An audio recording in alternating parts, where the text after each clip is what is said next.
Guys, good morning and welcome back to my channel. പുതിയൊരു വീഡിയോയിലേക്ക് എല്ലാവർക്കും സ്വാഗതം.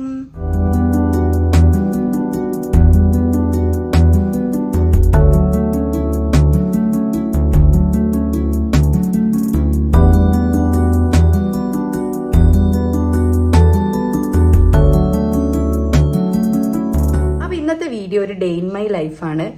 ഞാൻ കുറേ ആയി ഡേ ഇൻ മൈ ലൈഫൊക്കെ ചെയ്തിട്ട് വീട്ടിൽ ലാസ്റ്റ് എക്സാമിന് പോയ ടൈമായിരുന്നു ഡേ ഇൻ മൈ ലൈഫ് ചെയ്തിട്ടുണ്ടായത്. അപ്പം ഞാൻ വിചാരിച്ചു ഇന്നത്തെ ഡേ നമുക്കൊന്ന് ക്യാപ്ചർ ചെയ്യാമെന്ന്. അപ്പോൾ ഇപ്പോൾ രാവിലെ എണീറ്റു. ഞാനും അമ്മയും ദീപുവേട്ടനും മാത്രമേ വീട്ടിലുള്ളൂ. പപ്പ ഡ്യൂട്ടിയും കഴിഞ്ഞ് വരുന്ന ദിവസമാണ്. പിന്നെ അപ്പോൾ നമുക്ക് ഇന്ന് വീട്ടിൽ അങ്ങനെ വലിയ പണികളൊന്നുമില്ല. ബ്രേക്ക്ഫാസ്റ്റിന് ദോശമാവുണ്ട്, ചമ്മന്തി ഉണ്ടാക്കിയാൽ മതി. പിന്നെ ഉച്ചക്കത്തേക്കൊന്നും അങ്ങനെ ഫുഡ് ആർക്കും വേണ്ട. അമ്മയ്ക്കും പപ്പയ്ക്കും പുറത്തു പോകാനുണ്ട്, എനിക്കും ദീപുവേട്ടനും പുറത്തു പോകാനുണ്ട്. അപ്പം നമുക്ക് നാലാക്കും ഫുഡ് വേണ്ട, അതുകൊണ്ട് പിന്നെ വെക്കണ്ടല്ലോ. അപ്പം ഞാൻ എണീറ്റു, ബ്രഷൊക്കെ ചെയ്തു. ഇനി നമുക്ക് താഴേക്ക് പോയി നോക്കാം. അമ്മ എണീറ്റില്ലല്ലോ, എണീറ്റിട്ട് വെറുതെ ഇങ്ങനെ കിടക്കുകയാണ്. അപ്പം നമുക്ക് താഴേക്ക് പോയിട്ട് ബാക്കിയുള്ള പണികളൊക്കെ കഴിഞ്ഞ് വേഗം ഇറങ്ങാം. ഒരു 10 മണിയൊക്കെ ആകുമ്പോഴേക്ക് നമുക്ക് ഇറങ്ങണം. 1-2 കാര്യങ്ങളുണ്ട്, ടൗണിൽ കുറച്ച് കാര്യങ്ങളുണ്ട്. അത് കഴിഞ്ഞിട്ട് നമ്മൾ ദീപുവേട്ടൻ്റെ ഫ്രണ്ടിൻ്റെ വീട്ടിലേക്ക് പോവാണ്. ഫ്രണ്ട് പ്രസവിച്ചിട്ട് ഞാൻ മുന്നേ ഒരു ഷോർട്സ് ഇട്ടിട്ടുണ്ടായിരുന്നു, ദീപുവേട്ടൻ്റെ ഒരു ഫ്രണ്ടിൻ്റെ വാവേനെ കാണാൻ പോകുന്നത്. ആ ടൈം അത് കഴിഞ്ഞപ്പോഴായിരുന്നു തോന്നി ഇയാൾ പ്രഗ്നൻ്റ് ആയത്. അപ്പം പ്രസവമൊക്കെ കഴിഞ്ഞു, നമ്മൾ കുഞ്ഞുവാവേനെ കാണാൻ പോവാണ്.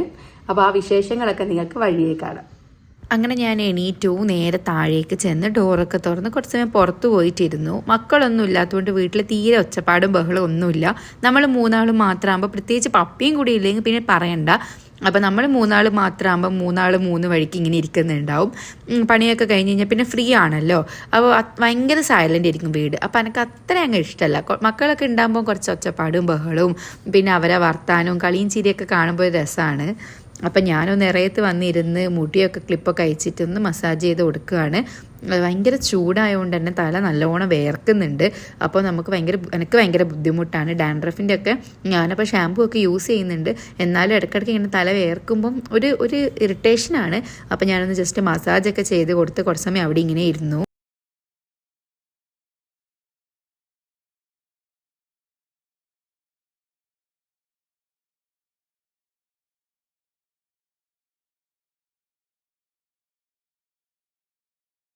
പിന്നെ കുറച്ച് സമയം ഫോണൊക്കെ ഇരുന്ന് നോക്കിയതിന് ശേഷം ഞാൻ നേരെ അടുക്കളയിലേക്ക് കയറി. അമ്മയും ദീപുവേട്ടനൊക്കെ എണീറ്റ് വന്നിട്ടുണ്ടായിരുന്നു.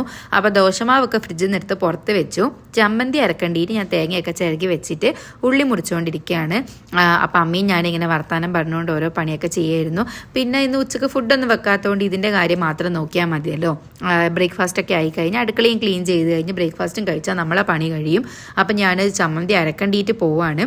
പച്ചമുളക് ഇട്ടിട്ടുള്ള വെള്ള ചമ്മന്തിയാണ് ഇന്ന് ഉണ്ടാക്കുന്നത്. അങ്ങനെ ബ്രേക്ക്ഫാസ്റ്റിൻ്റെ പണിയൊക്കെ കംപ്ലീറ്റ് ആയിട്ടുണ്ട്. ദോശയുണ്ട്, ഇന്നലത്തെ കുറച്ച് ചിക്കൻ കറി ബാലൻസ് ഉണ്ടായിരുന്നു, പിന്നെ ചമ്മന്തി ഉണ്ടായിരുന്നു കഴിക്കേണ്ടിയിട്ട്. അങ്ങനെ ബ്രേക്ക്ഫാസ്റ്റ് ഒക്കെ കഴിച്ചു കഴിഞ്ഞു. ഇനിയിപ്പോൾ വേറെ പണികളൊന്നുമില്ല. അപ്പോൾ എല്ലാവരും ബ്രേക്ക്ഫാസ്റ്റ് ഒക്കെ കഴിച്ചു, അമ്മയൊക്കെ റെഡിയാവാൻ പോയി. ഞാനും ഇനിയിപ്പോൾ കുളിക്കാൻ പോവാണ്. കുളിച്ച് റെഡി ആയിട്ട് ഒരു 11 മണിയൊക്കെ കഴിയുമ്പോൾ നമുക്ക് ഇറങ്ങണം. അപ്പോൾ ഏട്ടൻ എന്തൊക്കെയോ കുറച്ച് പണിയിലൊക്കെയാണ്. ആൾ താഴെ ഉള്ളത്, മുകളിലില്ല. അപ്പോൾ ഏട്ടൻ എന്തായാലും പണിയൊക്കെ കഴിഞ്ഞ് വരുമ്പോഴേക്ക് ഞാൻ കുളിക്കട്ടെ. എനിക്ക് റെഡിയാവാൻ കുറച്ച് സമയം എടുക്കും, മുടിയൊക്കെ ഉണങ്ങാൻ തന്നെ കുറച്ച് സമയം എടുക്കുമല്ലോ. അപ്പോൾ നമുക്ക് പോയിട്ട് കുളിച്ചിട്ട് വരാം. അപ്പം നമ്മൾ റെഡി ആയിട്ട് ഇറങ്ങി. ഞാൻ കുളിക്കാൻ പോകാൻ പോയ പോക്കാം, പിന്നെ ഇപ്പോഴാണ് വരുന്നത്. കുറച്ച് ലേറ്റ് ആയി പോയി. ദീപേട്ടനോട് മെല്ലെ റെഡി ആയാൽ മതി എന്ന് പറഞ്ഞതാണ്. ദീപേട്ടനോട് പക്ഷെ വല്ലാണ്ട് മെല്ലെയായിപ്പോയി. 11:30 ആയി. അപ്പൊ ഇനിയിപ്പോ നമ്മൾ നേരെ ദീപേട്ടൻ്റെ ഒരു ഫ്രണ്ടിനെ പിക്ക് ചെയ്യണം. അത് കഴിഞ്ഞിട്ട് ഫറൂഖ് കോളേജിന്റെ അടുത്താണ് നമ്മൾ കാണാൻ പോകുന്ന ആളുടെ വീട്. അപ്പം ബൈപ്പാസ് കയറിയ വേഗം എത്തും എന്നുള്ള പ്രതീക്ഷയിലാണ്. കുഴപ്പമില്ല, നമുക്ക് നോക്കാം. എന്തായാലും ലേറ്റ് ആയിരിക്കും, കുറച്ച് നേരത്തെ ഇറങ്ങാനൊന്നും പറ്റില്ലല്ലോ. അപ്പം ഇനിയിപ്പോൾ നമുക്ക് പോകുന്ന വഴിക്ക് കാണാം. ദീപേട്ടൻ്റെ ഫ്രണ്ടിനെയൊക്കെ ഞാൻ കാണിച്ചു തരാം. ഓൾറെഡി നിങ്ങൾ കണ്ടതായിരിക്കും, ഞാൻ ഷോർട്സ് ഒക്കെ ഇട്ടിട്ടുണ്ടായിരുന്നു ആളുടെ കൂടെ. നമ്മൾ പലപ്പുറത്ത് കല്യാണത്തിന് പോയ ഷോർട്സിൽ ആളുണ്ടായിരുന്നു. അങ്ങനെ ആളെ നിങ്ങൾ കണ്ടിട്ടുണ്ടാവും. അപ്പം നമുക്ക് എന്തായാലും പോകാം. വലിയ ബ്ലോക്കും കാര്യങ്ങളൊന്നുമില്ല. നമ്മൾ ബൈപ്പാസ് വഴിയാണല്ലോ പോകുന്നത്. നമ്മൾ ഇവിടുന്ന് തറമ്പാട്ട് താഴത്ത് തന്നെ ബൈപ്പാസിലേക്ക് കയറിയിട്ടുണ്ടായിരുന്നു. പിന്നെ ഇത് ഞാൻ നിങ്ങൾക്ക് കാണിച്ചു തരേണ്ടിയിട്ട് എടുത്തിയാണ്. കണ്ടു, ആനേൻ്റെതൊക്കെ കുറേ റീൽസിലൊക്കെ കണ്ടിട്ടുണ്ടാകും. ഏകദേശം ഒരു കോഴിക്കോട് വരുന്നത് എനിക്ക് തോന്നുന്നു മലപ്പുറത്തേക്ക് പോകുന്ന റൂട്ടിലുള്ളൊരു ടോൾ പാസയാണ്. പക്ഷെ നല്ല വെയിലുണ്ടായിരുന്നു, ഭയങ്കര വെയിലാണ്. ഞാൻ അതുകൊണ്ട് ഗ്ലാസ്സൊക്കെ എടുത്ത് വെച്ചു. അങ്ങനെ ഇതാണ് ദീപുവേട്ടൻ്റെ ഫ്രണ്ട് തൃഷ്ണ. ആൾക്കറിയാം ഞാൻ എന്തായാലും വ്ളോഗ് എടുക്കുന്നുള്ളതുകൊണ്ട് അങ്ങനെ പീസൊക്കെ കാണിച്ച് വരുന്നുണ്ടായിരുന്നു. വണ്ടി കയറിയപ്പോൾ എന്നോട് പറഞ്ഞു, ആളുടെ സിസ്റ്റർ പറഞ്ഞു എന്തായാലും വ്ളോഗ് ഉണ്ടാവുമല്ലോ എന്നൊക്കെ പറഞ്ഞു എന്ന്. അങ്ങനെ നമ്മളിനിയിപ്പോൾ നേരെ ഫറൂഖ് കോളേജിൻ്റെ അങ്ങോട്ടേക്ക് പോകാം. മുന്നേ ഞാൻ ഈ ഏരിയയിലേക്ക് വന്നിട്ടുണ്ടായിരുന്നു, ഏതോ ഒരു എക്സാം എഴുതേണ്ടിയിട്ടായിരുന്നു. അതും ഞാൻ ഇതേപോലെ വ്ളോഗ് എടുത്തിട്ടുണ്ടായിരുന്നു. എനിക്കറിയില്ലായിരുന്നു ഫറൂഖാണ് വീട് എന്ന്. പോകുന്ന വഴിക്ക് ഞാൻ ചോദിച്ചപ്പോഴാണ് പറഞ്ഞത് ഫറൂഖാണ് വീട് എന്ന്. ഫറൂഖ് കോളേജിൻ്റെ ഒക്കെ കുറച്ചുകൂടി ഉള്ളോട്ട് പോകണം. അപ്പം നമ്മൾ വീടെത്തി. ദീപുവേട്ടന് മുന്നേ പോയിട്ട് നല്ല പരിചയം ഉണ്ടായിരുന്നു, അപ്പോൾ റൂട്ടൊന്നും കൺഫ്യൂഷൻ വന്നില്ല.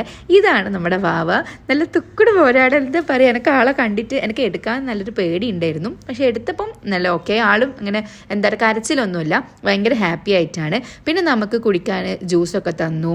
അത് കഴിഞ്ഞ് നമ്മൾ കുറേ സമയം ഇരുന്ന് വർത്താനൊക്കെ പറഞ്ഞു കഴിഞ്ഞിട്ട് ഫുഡ് കഴിക്കേണ്ടിയിട്ട് സംസാരിച്ചിരുന്ന് സമയം പോയത് സത്യം പറഞ്ഞാൽ അറിഞ്ഞില്ല. അവർ മന്തിയൊക്കെ നമുക്ക് വേണ്ടിയിട്ട് വാങ്ങി വെച്ചിട്ടുണ്ടായിരുന്നു. ഫുഡ് കഴിക്കാമെന്ന് പറഞ്ഞ് ഞാൻ സമയം നോക്കുമ്പോഴാണ് 1:30 കഴിഞ്ഞിട്ടുണ്ടായിരുന്നു. ഫുഡ് കഴിച്ച് കഴിഞ്ഞിട്ട് നമ്മൾ ആളെ എടുത്ത് കുറേ കളിപ്പിച്ചു. നമ്മളിങ്ങനെ കൈ പിടിച്ച് ജസ്റ്റ് ഒന്ന് ആട്ടി കൊടുത്താൽ മതി, അപ്പാടെ ഉറങ്ങിക്കോളും. അപ്പോൾ നമ്മൾ വരുമ്പോഴേക്കും ഉറങ്ങി എണീറ്റിട്ടുണ്ടായിരുന്നു. അങ്ങനെ നമ്മൾ തിരിച്ചിറങ്ങുകയാണ്. അപ്പോൾ ഫറൂഖ് കോളേജിൻ്റെ അവിടെ ഒരു ബേക്കറിയിൽ കാശ്മീരി ഷെയ്ക്കോ അങ്ങനെ എന്തോ ആയിരുന്നു പേര്, ഷെയ്ക്ക് കിട്ടുന്നതായിട്ട് ദീപുവേട്ടൻ എന്നെ കൂട്ടി പോയതാണ്. ഇവർ മുന്നേ കഴിച്ചിട്ടുണ്ടായിരുന്നു. നമ്മുടെ കണ്ണൂർ കോക്ടെയിലിൻ്റെ ഒക്കെ ഒരു ടേസ്റ്റ് ഉണ്ട്, പക്ഷെ അത്രയും നട്ട്സ് കാര്യങ്ങളൊന്നുമില്ല, അങ്ങനെ കടിക്കാനൊന്നുമില്ല. ജസ്റ്റ് ഒരു നോർമൽ ഷെയ്ക്ക് വിത്ത് പിന്നെ ഒരു സ്കൂപ്പ് ഐസ്ക്രീമും ഉണ്ടായിരുന്നു. ടേസ്റ്റ് ഉണ്ടായിരുന്നു, പക്ഷേ കണ്ണൂർ കോക്ടെയിലിൻ്റെ അത്ര ടേസ്റ്റ് ഇല്ലായിരുന്നു. എന്നാലും ഓക്കെ ആയിരുന്നു കഴിക്കേണ്ടിയിട്ട്. നമ്മൾ നേരത്തെ വീട്ടിലെത്തിയിട്ടുണ്ടായിന്. ഞാൻ ഉറങ്ങിപ്പോയി. വണ്ടിയിൽ നിന്ന് തന്നെ നല്ലോണം ഉറക്കം വരുന്നുണ്ടായിരുന്നു. അപ്പോൾ വണ്ടിയിൽ നിന്ന് ഇങ്ങനെ ഉറങ്ങി തൂങ്ങിയിരുന്നിട്ടാണ് വന്നത്. അപ്പോൾ ഇവിടെ വന്നതും ഡ്രസ്സും മാറ്റിയിട്ട് കിടന്നുറങ്ങി. അപ്പോൾ ഇപ്പോഴാണ് എണീറ്റത്. അവിടുന്നേ ഉറക്കം വരുന്നുണ്ടായിരുന്നു. ഞാൻ കുറേ സമയം വാവേനെയൊക്കെ എടുത്തിരുന്നു. നല്ല മോന്, എന്താ പറയുക, അയ്യോ ഒരു ഇടങ്ങേറും ഇല്ലാത്തൊരു കുഞ്ഞു വാവ. കരയുന്നില്ല ആളെ കൊണ്ട് ഒരു ഇടങ്ങേറും ഇല്ല. ഇങ്ങനെ നമ്മളിങ്ങനെ എടുത്ത് ഇങ്ങനെ തട്ടിക്കൊടുത്തു കഴിഞ്ഞാൽ ഇങ്ങനെ ഉറങ്ങിക്കോളൂ, ഒരു പ്രശ്നവുമില്ല. ആള് നല്ല എല്ലാവരുടെ കയ്യിലും വരുന്നുണ്ട്. ഞാനെടുത്തു, ദീപുവേട്ടനെടുത്തു, തൃഷ്ണ എടുത്തു. ദീപുവേട്ടൻ കുറേ സമയം എടുത്ത് നടക്കുന്നുണ്ടായിരുന്നു. ദീപുവേട്ടൻ്റെ നല്ല സുഖമായിട്ട് നല്ലോണം എടുക്കുന്നുണ്ട് ദീപുവേട്ടൻ. അപ്പോൾ ദീപുവേട്ടൻ്റെ കയ്യിൽ നല്ലോണം ഇരിക്കുന്നുണ്ടായിരുന്നു. എനിക്ക് കുറച്ചൊരു പേടിയാണ്. ഒരു 2 മാസം കഴിഞ്ഞേ ഉള്ളൂ, 3 മാസം ആയില്ല. അപ്പോൾ എനിക്ക് അങ്ങനെ അത്ര ഒരു എക്സ്പേർട്ട് അല്ലായിരുന്നു എടുക്കാൻ. പക്ഷെ ആളെ എടുത്ത് ആൾക്ക് ഒരു പ്രശ്നമൊന്നും ഇല്ല എന്ന് മനസ്സിലായപ്പോൾ നല്ല സുഖമായിരുന്നു. ഞാനും കുറേ സമയം എടുത്തിരുന്നു. പിന്നെ നമ്മൾ ഫുഡൊക്കെ കഴിച്ച് പിന്നെയും ആളെ കുറേ സമയം എടുത്ത് നമ്മൾ വരുമ്പോഴേക്കും ഉറങ്ങിയിന്. നമ്മൾ അവിടെ നിന്ന് ഇറങ്ങി. നല്ല വെയിലായിരുന്നു. പിന്നെ ഫുഡ് കഴിച്ച് കഴിഞ്ഞപ്പോൾ തന്നെ എനിക്കിങ്ങനെ ഉറക്കം വരുന്നുണ്ടായിരുന്നു. വീട്ടിൽ നിന്ന് ഉച്ചയ്ക്ക് ഉറങ്ങി ശീലമായിട്ടുള്ള പ്രശ്നമാണ്. അപ്പോൾ ഇപ്പം ഞാൻ എണീറ്റ് ദീപുവേട്ടന് പുറത്തേക്ക് പോയിട്ടാണ് ഉള്ളത്. അപ്പോൾ ഇനിയിപ്പോൾ നമുക്ക് താഴേക്ക് പോകാം. എൻ്റെ കണ്ണിലൊക്കെ ആ ഒരു ഉറക്കത്തിന് എണീറ്റ ഒരു ഇതുണ്ട്. കുഴപ്പമില്ല. അപ്പോൾ നമുക്കിനിപ്പോൾ താഴേക്ക് പോകാം. അപ്പോൾ ഇതാ ഏച്ചിയും മക്കളൊക്കെ തിരിച്ചെത്തിയിട്ടുണ്ട്. അപ്പോൾ ഇവരില്ലാത്തതിൻ്റെ ബോറടി ഞാൻ രാവിലെ പറഞ്ഞല്ലോ. ഇവർ വന്നപ്പം തന്നെ ആ ഒച്ചയും ബഹളൊക്കെ ആയപ്പം തന്നെ വീടൊന്ന് ഉണർന്നിട്ടുണ്ട്. അപ്പോൾ എല്ലാവരും കൂടി ഫുഡ് കഴിക്കേണ്ടിയിരുന്നിട്ടുണ്ട്. ചിക്കൻ കറി ഉണ്ടായിരുന്നു, നമ്മൾ ചോറാക്കി. പിന്നെ മന്തി റൈസ് ഉണ്ടായിരുന്നു, ഏച്ചിയൊക്കെ കൊണ്ടുവന്നിട്ടുണ്ടായിരുന്നു മന്തി റൈസൊക്കെ. അങ്ങനെ ഞാൻ കുറച്ച് മന്തി റൈസും കുറച്ച് ചോറും 2 പീസ് ചിക്കനുമാണ് എടുത്തിട്ടുണ്ടായത്. ഫുഡ് കഴിച്ച് കഴിഞ്ഞിട്ട് നമ്മൾ വേഗം പോയത് ബിഗ് ബോസ് കാണേണ്ടിയിട്ടാണ്. ശനിയോ ഞായറും ആണെങ്കിൽ 9 മണിയെന്ന് പറയുന്ന സമയം ഉണ്ടെങ്കിൽ ഞാൻ ബിഗ് ബോസ് കണ്ടിട്ട് ടിവിൻ്റെ മുന്നിൽ ഇരിക്കും. എനിക്ക് ഭയങ്കര ഇഷ്ടമാണ് കാണാൻ. പക്ഷെ കഴിഞ്ഞ സീസണിൻ്റെ അത്ര രസമില്ല ഈ സീസൺ. ഫുഡൊക്കെ കഴിച്ചു, റൂമിലേക്ക് വന്നു. ബിഗ് ബോസ് കഴിഞ്ഞു. ഇന്ന് എലിമിനേഷൻ ഒന്നും ഉണ്ടായില്ല. എലിമിനേഷനൊക്കെ ഉണ്ടാവുമെന്ന് പ്രതീക്ഷിച്ചു.